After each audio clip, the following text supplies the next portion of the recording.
You're listening to the Crew Book Club podcast, the show that challenges you to change your mindset through hearing about dope books. Thanks for hanging with the crew to get advice, ask questions, and gain knowledge with me, your host, Sade Hill. What up, crew? What's good? It's your girl, Sade, always ready and locked in for another episode of the Crew Book Club podcast. And yo, my goodness, this episode is fire. And you're probably like, girl, you say that about every episode. Yes, I think every episode is fire. If nobody else don't think it's fire, I think it's fire. Okay?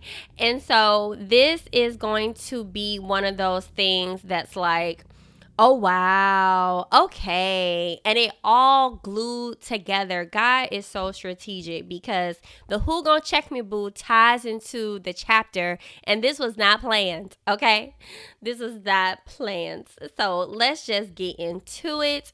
First and foremost, I want to thank all of you guys for all the crew love. I was at an event was that Thursday or Friday, and these two young ladies came out. And mind you, I've met them before, and they were just like, okay, we having a moment because we just want to tell you how great your podcast is. We were just talking about you, so thank you guys. And if you have, when you see me, you leave, you give me a review, please scroll down and write a review in the Apple podcast spot.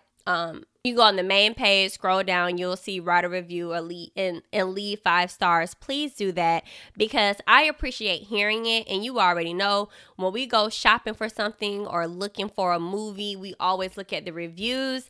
So that will really help me if you could please leave the review. On Spotify, you can leave 5 stars as well.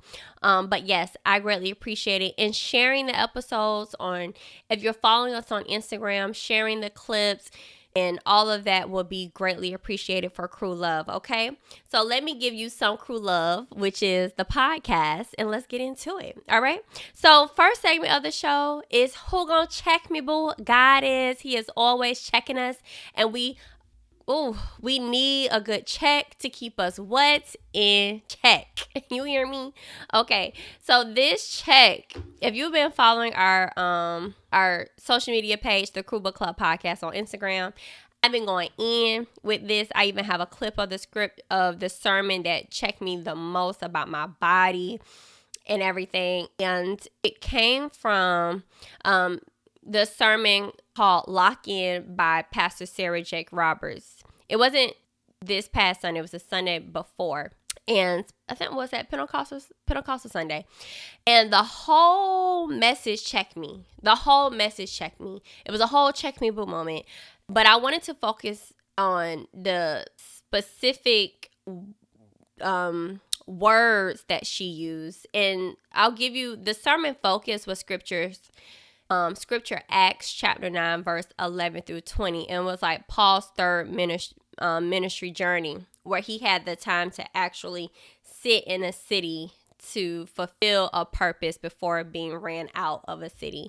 And once you watch the sermon, you'll get some background on that. And it was basically about God giving Paul the power to perform unusual miracles, and then a group of Jewish exorcists trying to do the same thing using in the name of Jesus. And then an evil spirit had checked them, and it was like, the evil spirit was like, I know Jesus and I know Paul, but who are you? Then the men with the evil spirits leaped into the exorcists and overpowers them and attacked them, so they fled naked and battered. So basically it's like these Jewish exorcism was using God, and it wasn't them using him right. And so, but then she goes into about the body and how your body tells you. Mind you, I'm connecting it as, you know, the men jumped into the body, the evil spirit jumped into the body. But she went in and she took it from 2 different perspectives. Because I listened to this sermon like 3 times. It's a perspective of something in your body isn't meshing up with your body, and it needs to come out of your body, and it shows up in your body if you don't take care of your body, right? And then it's this other side of it's so much going on with my body that my body has to process before for me to get to the next level. It's shut up in my bones, and I gotta do what I need to do to get to where God is trying to get me to, where God is getting me to. Okay, so she had these points, and these were like the points that got me. She was like, we don't have the capacity to take on anything else. Experiencing stress can become unrecognizable. Then we end up overriding our bodies, and it shows up in them. The stress shows up in, for me, I feel like it shows up in my stomach, my shoulders, and my voice. When I know I haven't rested and I've been overworking, my voice tends to start to go out. Or if I'm stressed about something, or tense, I can feel it literally in my shoulders. And when I'm sick about something that's causing me pain, or being uncomfortable, I feel it in the bottom left side of my stomach. It's like it's like a pinching pain. And your body, what I learned, sends you messages if you listen to it. Okay. It also, she said, listening to your body to where you go and who you engage with. Is every time you leave a person, do you feel nauseous or shut down? She said you have to put them on prescription. And sometimes them prescriptions don't have refills. And it's not like you're gone forever. You just had your capacity of them. And you can't continue to take on their thing because you're trying to manage your thing, and then it becomes too much. And I like how she put it also in context is it's okay to pray for people and to go into the closet, pray about it, and leave it in that closet. And what we tend to do is take it with us and carry it when it shouldn't even be carried. Should have been left with God. You know, in this business of podcasting, even in real estate, I meet a lot of people that need clarity and advice from whether it's what should I be doing with my life because of the podcast and the books that I read. And then it's like, what should I be doing when it comes to buying? And when buying a house, that takes on a lot of emotion. So I tend to have to be the therapist, the in between the time to give them peace in the purchase of the home. It's more than just showing pretty houses, right? You connect with people and you take on that energy in that process. And I had to learn how to check my body before this survey even became a thing. And this is why it resonated with me so much, because I've learned how to listen to my mind, my body, and my soul when I'm coming into interaction with people. And I've been able to do that by my body giving me discernment through the Holy Spirit that's within me. And I call it like reading the room. And it's like I can read it because God and I have been so locked in. And I always be saying this. So when I saw that message, I was like, oh yeah, we on and popping before I even turned the message on. But to be locked in with God will help you have that discernment. Okay. And she posed a question in the sermon. I'm going to pose the question to you. When was the last time you checked in with your body? Do you recognize when your body is engaging with someone, whether it's just one-on-one? It could be in a friendship, it could be a family member, and it can even be in a sexual relationship. Like, how does your body overtake? That goes into a whole nother thing of soul ties. But it's just like, what is your body telling you? Okay? Because you are so needed.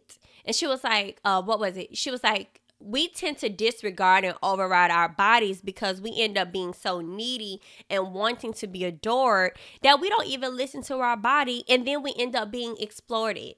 You know what I'm saying? And your body can be telling you no, but then you force yourself to say yes because this is what you think you should be doing, overriding our body. And so those were like some of the real hits for me.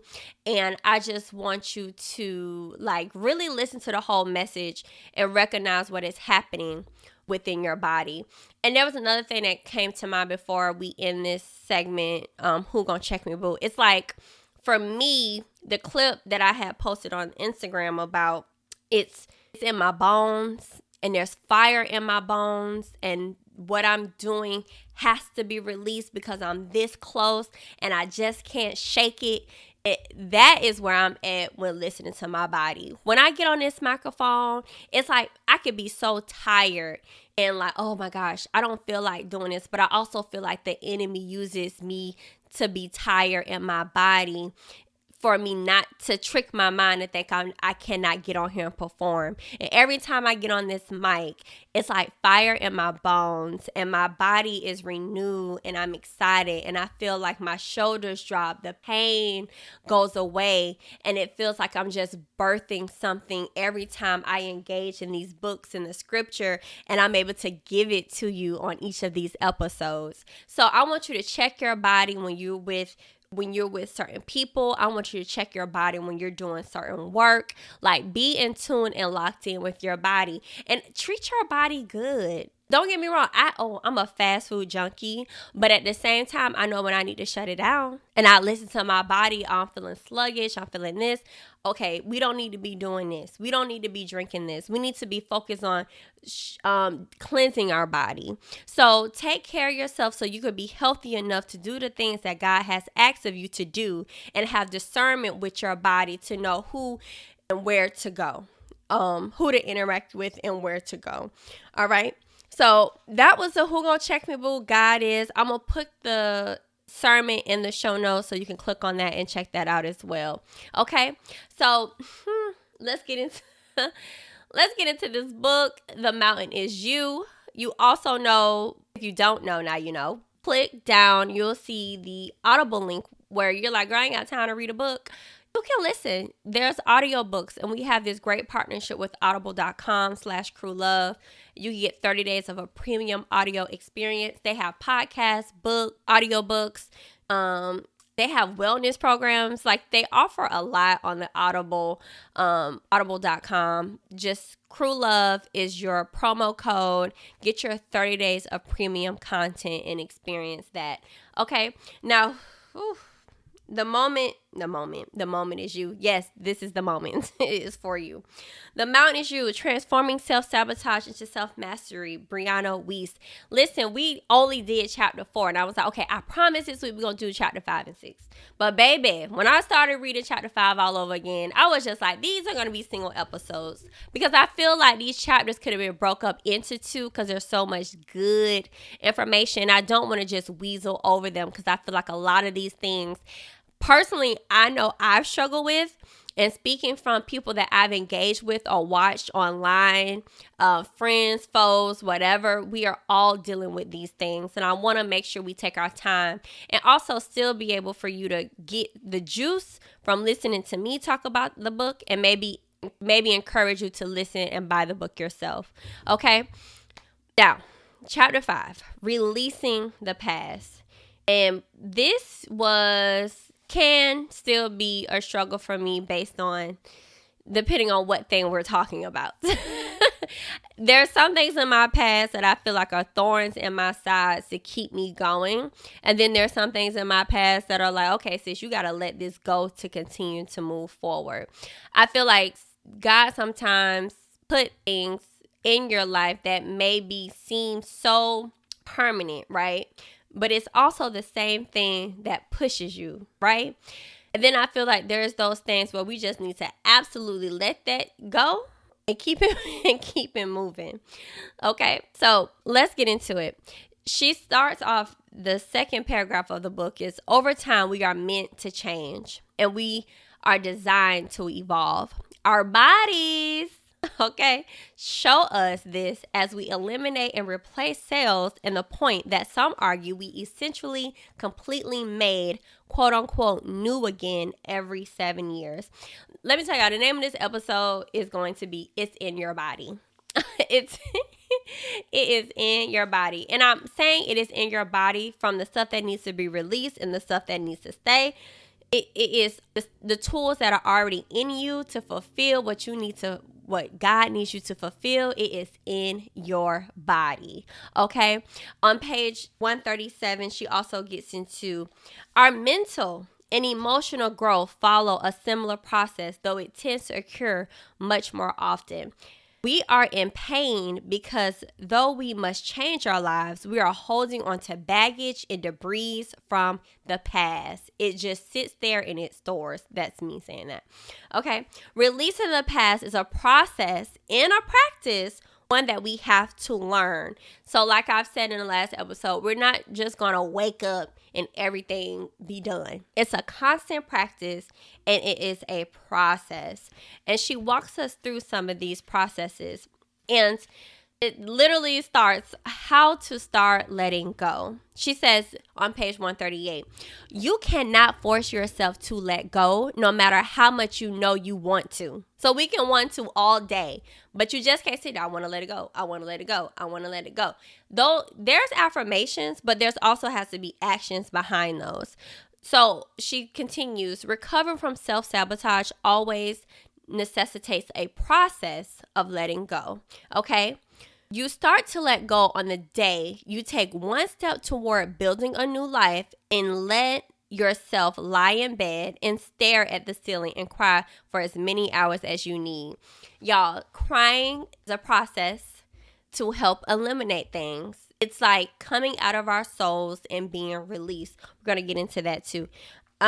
You start to let go on the day you realize that you cannot continue to revolve around a missing gap in your life, and going on as you were before will simply not be an option. Ignoring it is not going to do anything. Okay. So ignoring is not an option.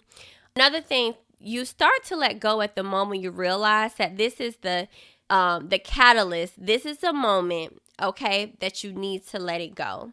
This is the moment you realize you will never find peace standing in the ruins of what you used to be. Okay, she says you can only move on if you start building something new. Okay, you slowly over time forget about the past. Sometimes, like, you got to let that tower tear completely down, rebuild your foundation to be able to move forward and start letting it go. All right. So don't you tell yourself to let go, she says. It's just not a telling thing. Instead, tell yourself that you can cry for as long as you need, that you will fall to pieces and be a mess and let your life collapse and crumble. Tell yourself that you can let your foundation fall through. Okay? What you will realize is that you are still standing. Even though you done tore it down, child, you're still living. You done started over, but you're still living, okay? She says on 140, what you build in the wake and the aftermath of loss will be so profound, so stunning, you will realize that maybe the loss was part of the plan. Oh, it makes me think God is always working everything out for our good. Romans 8:28, my favorite scripture. God is always working it out for our good. So continue to push past and know that all things work for your good and it's part of the process. Our pastor preached about that disruption today. That disruption is meant to happen. It's going to happen. There's no avoiding disruption, okay? All right? So on page 140, she continues, take one step today and another tomorrow to rebuild a new life for yourself, piece by piece, day by day. When a building is being torn down and demolished, bombs are strategically put. This is a word, y'all. When a building is collapsed, bombs are strategically placed to demolish the building the way it needs to be demolished. Okay? It's going to come down, right? So I would rather let God place the bombs in my life to demolish where it and how it needs to be demolished, because He's going to give me the exact tools to build and make another building. My God, do you hear me? Do you hear me? Okay? So, and that's outside of these books.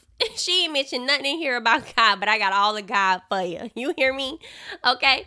So going to the psychological trick to release old experience. It's all psyche, y'all.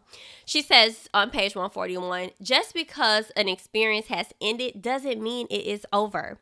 We store unfinished and unresolved emotional experiences within our body. This is so good. we weren't broken by a breakup. We were broken by wanting love that wasn't right for us. We weren't devastated by loss. We were devastated because we wanted so badly for that person or thing to remain in our lives. So that breakup that you mourning, or that, and I understand loss is hard, but the loss is, it's a glorifying that someone is getting into heaven, but we're praying that they're into heaven, having a relationship with God and rejoicing with God. We're more sad that we're not getting to experience them the way we would want to experience them. But God makes no mistake. You hear me? Okay. She says here on page 142, we mentally become trapped in these places from which we will crave an experience. If you truly want to let go of a past experience, you have to re-enter it through your memory. Close your eyes and find the feeling in your body that is uncomfortable. This is your portal to its root. Follow the feeling and ask it to show you where you started. This is a form of therapy. I'm not 100% sure if BetterHelp does that type of trigger therapy for your memory to associate why you may be this way from something in your past. But if you aren't there yet for that experience of therapy, we do have the relationship with BetterHelp. They're the partners for this episode, and you get 10% off your first month of professional therapy. I struggle with releasing my past, but therapy really helped me process and see the connection of my past, my childhood, and my relationships to how I handle and deal with relationships and people now. So if you want to get started, don't hesitate. Get betterhelp.com/crewlove. That's betterhelp.com/crewlove. It's professional therapy. It's affordable. They have financial aid and all those good things. But this is just the gateway to a level of understanding who you are. And therapy will help you process that and getting to the space of releasing your past, okay? Because our past is full with emotional trauma, unrealistic expectation, emotional blockage. And when you're in therapy, it will be able to help you start to process, okay? It's all about the process. It always goes back to that. Okay, so as we continue on page 143, she says, you have to do this to release the old attachment and allow a part of yourself to reattach to the present moment and what exists within. The truth is, when we are unhealthily attached to something in the past, our perspective of it is often distorted. Okay, so we aren't seeing reality for what it was. We need to assist ourselves in being able to broaden our mindset and open up to the truth, because we have experiences and then we go on and we assume the next experience is going to be the same. Oh, this reminds me, I was having a conversation with a friend the other day, and she was like, you know what, I'm not going to put myself out here with dating again because this one particular guy is a straight up a-hole. And I said, well, don't shut yourself off just because of bad experience with somebody else, because you don't want to miss your Prince Charming on the next one or on the next one because of someone else. So don't let someone else predicate that experience of your past to make you stay dormanted and not putting yourself out there. Because no matter what, in anything we do, we're going to get rejection, and things not going to always pan out the way they're supposed to, but it's going to give you the character and build you up so you won't be weak for the next time. Okay? Do you feel me? All right. So let's continue on page 145. The psychological trick to release old experiences. She said, you can leave the country, get remarried, build a whole new career, date 12 other people, find an entirely new group of friends, feel happy and more fulfilled than ever, and still grieve what your younger self went through. Even though you're different on the outside, that part of you still very much exists within. The younger self doesn't just want you to keep walking. It wants you to turn around and acknowledge it. The younger self, it reminds me as a mom when I'm walking around and my child has this, what's for lunch? What's for lunch? What's for lunch? What's for lunch? She will bug me until I answer what's for lunch. And over time, it gets ignored, but it's not her being aggy. She wants to be acknowledged. So that inner child in you is going to keep bugging you no matter how much physical work you put in. But did you put in the body work, the mental work? to be able to acknowledge that inner childhood, to be able to get better and to go forward in releasing those old experiences. I love that. Okay, so there's letting go of unrealistic expectations. Boy, we can have our expectations high in the sky, okay? But she says here on page 147, this is not that brave. It is not that brave to say you love your body only after you've contorted it to precisely what you want it to look like. Now, this is a sensitive subject because our culture we have manipulated the body so much that I feel like a lot of us don't even know what a real body is. You know what I'm saying? The desires and the need to manipulate your body, this is sensitive to say, it could, let me just keep reading. Let's keep going. That's a whole nother subject. Let me keep going. Continue on page 147. It is not that brave to say you don't care about possessions when you have access to everything in the world. It is not that brave to say you aren't motivated by money when you have enough of it. Listen closely, y'all. When you only find happiness and peace after you fix every flaw, mastered every challenge, and are living decidedly in the after part of the picture of your life, you have not resolved anything. And I'm not saying that let me say this. You do what you want to do to your body. But let's understand, what are the intentions of what you're doing to your body, okay? And I'm not just talking about cutting and getting new boobs and butt. I'm talking about the person you're intimate with, the fitness that you're not doing, the food, the relationship financially with money, your relationship with possessions. Are you really resolving the issues you have? Because I don't care how much nice things you have, how many men or women you be with, or who you think you got wrapped around your finger, or how good your body is after you've cut it and moved things to make it look like something else. Have you really resolved it? Okay. She says here, you have only reinforced the idea that you cannot be okay until everything is perfect. The truth is that you do not change your life when you fix every piece and call that healing.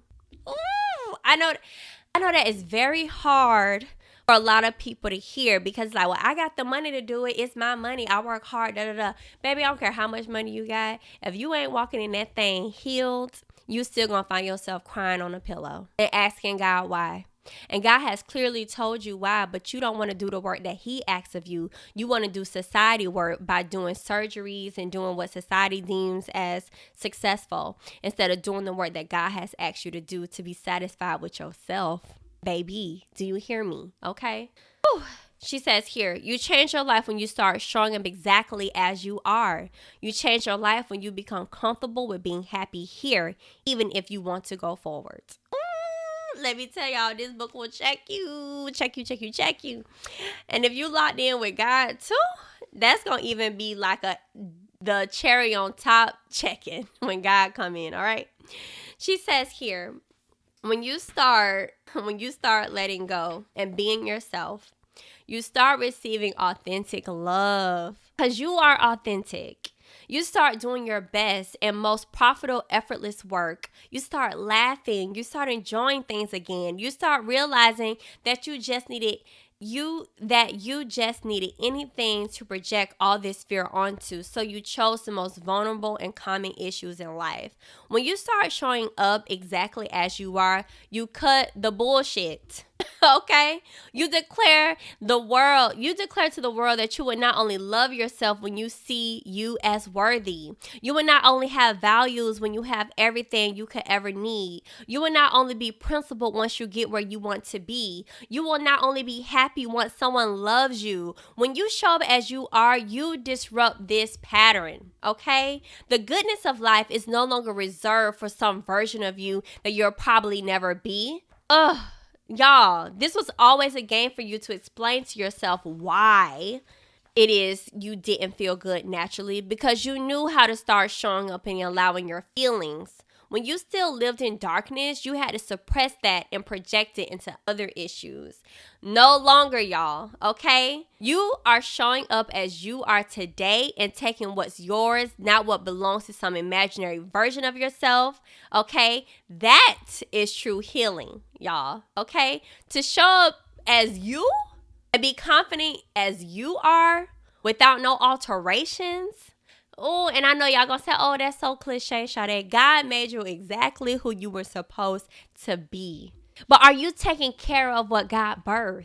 Think about that. When we're born the healthiest we can be from the craftsmanship of God. And then what do? We start consuming and ingesting things that is not right. Of course, yes, he says we are born of sin, but Jesus died for that. But what do we continue to do? The wrong thing when we know we want to do the right thing. So today you have the option to choose to do the right thing. And that is going to be true healing. Okay? All right, let's skip on down to page 154 and get into recovering from emotional trauma. At this grown age of 35, a lot of my friends, a lot of us have gone through emotional trauma. You don't get to 35 without going through emotional trauma unless you're living on a rock. But that would still be emotional trauma if you lived on a rock and haven't experienced life. So let's talk about it. On page 154, she says, you might think trauma is in your head in the metaphorical sense. Metaphorical sense? Yes, that's right. It is actually in your what? Body in a literal sense. Listen, y'all. Trauma is the experience of disconnecting from fundamental feeling of safety. Okay? Listen to this also. After experiencing trauma, your brain will rewire itself temporarily to seek out potential quote-unquote threat in anything, which makes it very difficult to both move on from initial problem than not to develop a victim complex.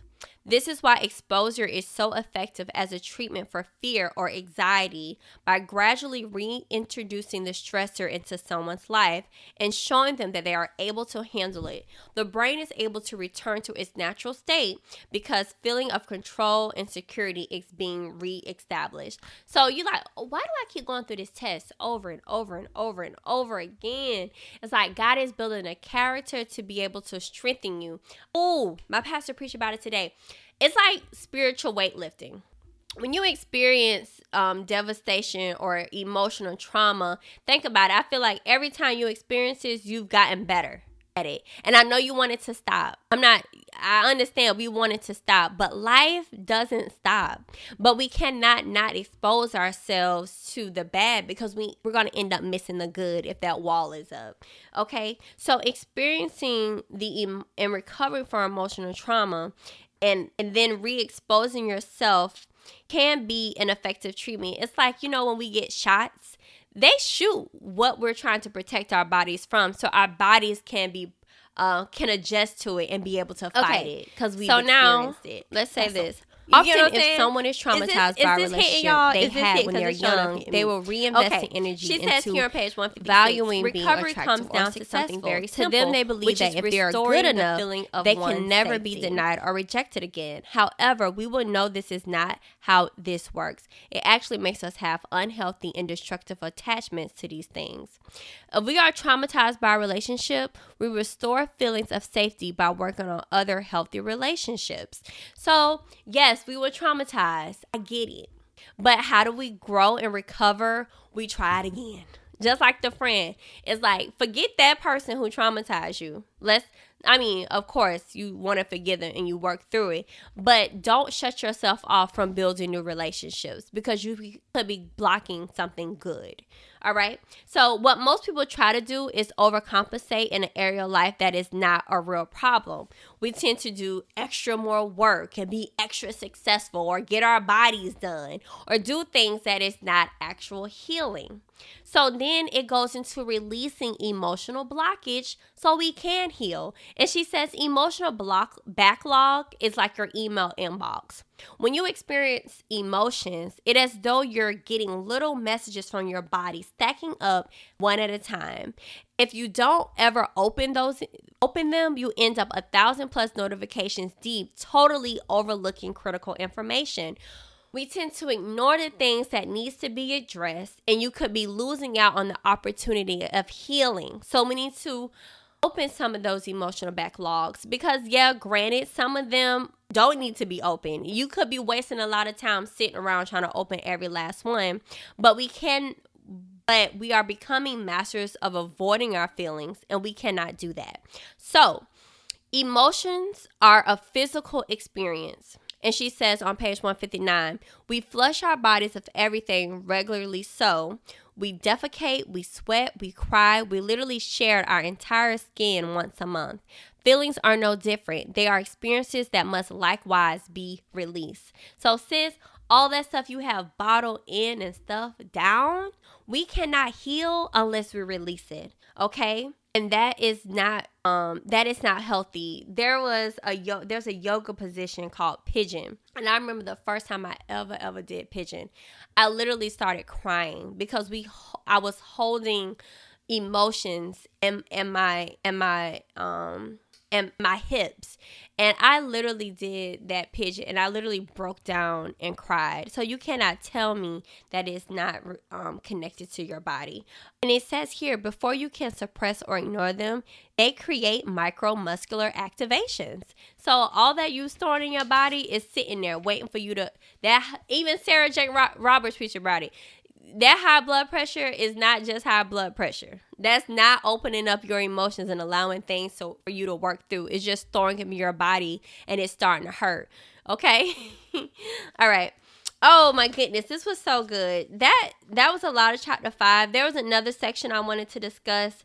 Moving forward isn't about getting revenge. It's basically like move forward because you want to move forward. Don't have the intention of trying to prove somebody wrong or the best revenge is your paper.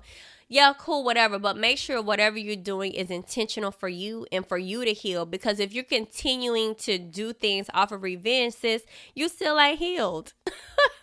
You can't say, oh, I ain't mad about it, but then I'm doing this to prove this person wrong. No, baby. You can't move on and heal if you're still doing things in the mindset of revenge. Because sooner or later it's going to hit you. And that person ain't even thinking about you, and you over here trying to do something to prove them wrong. And then you like, well, did you actually go to God and ask him, is that what you're supposed to be doing? It all ties back to God to me. Okay. So, she has this highlighted. If they are so intent on trying to prove that, it is probably because they are still so empty inside. Okay. So be careful about your intent. And when you're like, don't work on the basis of getting revenge. Whatever you're going through, allow that to catapult you into what you should be doing for you. All right. Okay, so that was chapter 5. There was a lot of other juicy things, but child, we are way over time. And because all between the Who Gon Check Me Boo and the chapter 5 of The Mountain Is You, releasing the past, I just wanted to give you that. I really hope you get the book. If you want to know more, go ahead, hit me on the DM, and I can give you some more information that was in this chapter about releasing things from your past. Okay, let's get into the challenge of the week. And the challenge of the week is I want you to be strategic about your emotional release. I don't want to give you all this information and not have a way for you to process it as well in the physical. On page 161 through 163, she talks about this. And these are some strategies you could use. She says, stop meditating to feel calm. Start meditation just to feel, which takes practice. She says, you learn to stay still, not to respond to it. You learn to allow these thoughts and feelings to come up and then pass by virtue, or you're not reacting to them. So meditating to stay calm is cool, but start meditating to just feel those emotions and let yourself process them through and get them out. Another practice is use breath scans to find residual tensions in the body, where you breathe in and out slowly without taking a break between breaths. There's a yoga breathing practice. I'm going to share that in the show notes as well. It was a YouTube video where I did some yoga, but she incorporated some breathing. So I'll drop that in there as well. Another one was sweat, move, and cry. She says, this is the last, the hardest, and the most important part of releasing your emotions. Sometimes this means allowing yourself to feel total shit. Sometimes this means pushing yourself through a workout, yoga, stretching, walking, or confronting triggering thoughts and letting yourself cry out what's bothering you. So the yoga video I'm going to drop is a challenging yoga video, but it has some breathing exercise. So I want you to try those things out. And I do this when I'm like ultra stressed and I feel it, I will go doing yoga. And that is one of the things that really helped me. And a lady that the video that I'm sharing, she passed away, but I still use her yoga videos to this day. All right. Because yoga is about healing from the inside and the out, not about being perfect. Okay. So that was the challenge of the week, strategies for your emotional release. If you have some other great strategies, please feel free to share, follow on our Instagram and our TikTok, DM me, and I'd love to share them with the rest of the crew. Okay. Now let's get into what would the crew do, where you email the crew at thecrewbookclub.com, at thecrewbookclub@gmail.com, or DM me anywhere your social media. Well, not anywhere. Instagram and TikTok and YouTube. All right. This came from actually live advice that was asked to me. And this advice was, she says, I'm 21 years old and I still feel like I'm not doing enough. I have a podcast, but I'm not consistent. And I have an admin job that is pretty simple. And my boyfriend and I are flipping a house. But I feel like I should be doing more. What more should I do to be successful? Girl, at 21, I wouldn't even think about owning and flipping a house.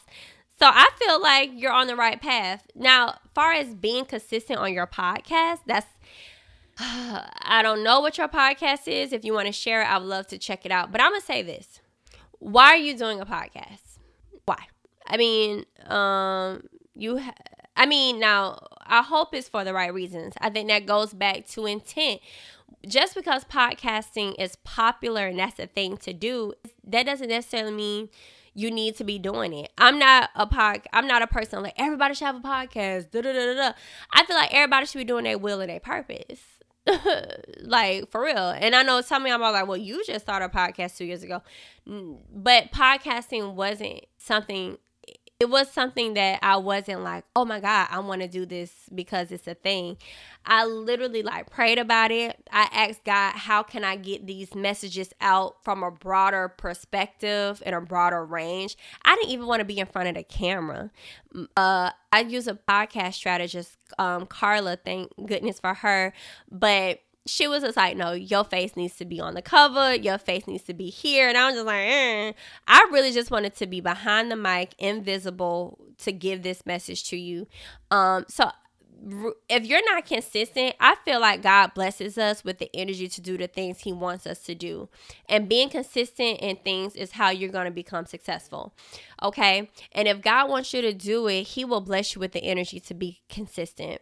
But if your intentions are wrong and you haven't cleared the path for him to move in your life to be consistent, okay, so then we need to evaluate, is the podcast what you should be doing?